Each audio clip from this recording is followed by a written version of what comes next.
حضرت سیدنا انس رضی اللہ تعالیٰ عنہ سے روایت ہے کہ حضور پاک صاحب لولاک سیاح افلاک صلی اللہ تعالیٰ علیہ وآلہ وسلم نے فرمایا کہ جس کی نیت آخرت کمانا ہو تو اللہ عز و جل اس کی غنا اس کے دل میں ڈال دے گا اور اس کے متفرقات کو جمع کر دے گا اور اس کے پاس دنیا ذلیل ہو کر آئے گی.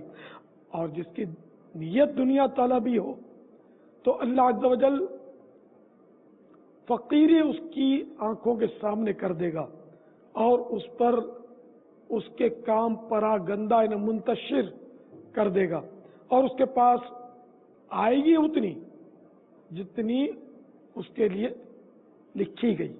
اس حدیث پاک کی شرح میں مفسر شہیر حکیم الامت حضرت مفتی احمد یار خان علیہ رحمۃ اللہ حنان فرماتے ہیں یعنی اخلاص والے کو رب تعالی دلی استغنا بھی بخشتا ہے اور اس کی متفرق حاجتیں یکجا بھی جمع فرما دیتا ہے کہ گھر بیٹھے اس کی ساری ضرورتیں پوری ہوتی رہتی ہیں. ضرورتوں کے پاس وہ نہیں جاتا، ضروریات اس کے پاس آتی ہیں. جو اللہ عز و جل کا ہو جاتا ہے اللہ عز و جل اس کا ہو جاتا ہے.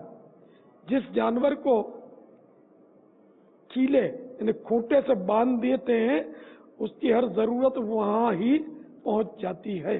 دنیا سے مراد دنیاوی نعمتیں بھی ہیں اور دنیا کے لوگ بھی، یعنی دنیا اور دنیا دار اس کے پاس خادم بن کر حاضری دیتے ہیں جیسا کہ اولیاء اللہ کے آستانوں پر دیکھا جا رہا ہے.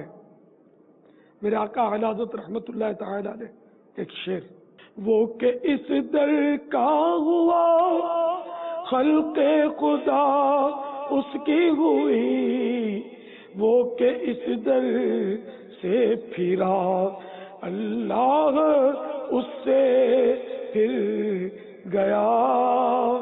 فقیری سے مراد ہے لوگوں کی محتاجی، ان کا حاجت مند رہنا ہے، ان کے دروازوں پر دھکے کھانا، ان کی خوشامدیں کرنا، یعنی اس کا دل پریشان رہے، کبھی روٹی کے پیچھے دوڑے گا، کبھی کپڑے کی فکر میں مارا مارا پھرے گا، کبھی دیگر ضروریات کے لیے پریشان پھرے گا، اللہ اللہ کرنے کا وقت ہی نہ پائے گا. یہ بھی تجربے سے ثابت ہے. یعنی اس کی ایسی دوڑ دھوپ سے اس کی دنیا میں اضافہ نہ ہوگا بلکہ اس کی پریشانیوں میں ہی اضافہ ہوگا. دنیا اتنی ہی ملے گی جتنی مقدر میں ہے. صلو علی الحبیب صلی اللہ تعالی علی محمد.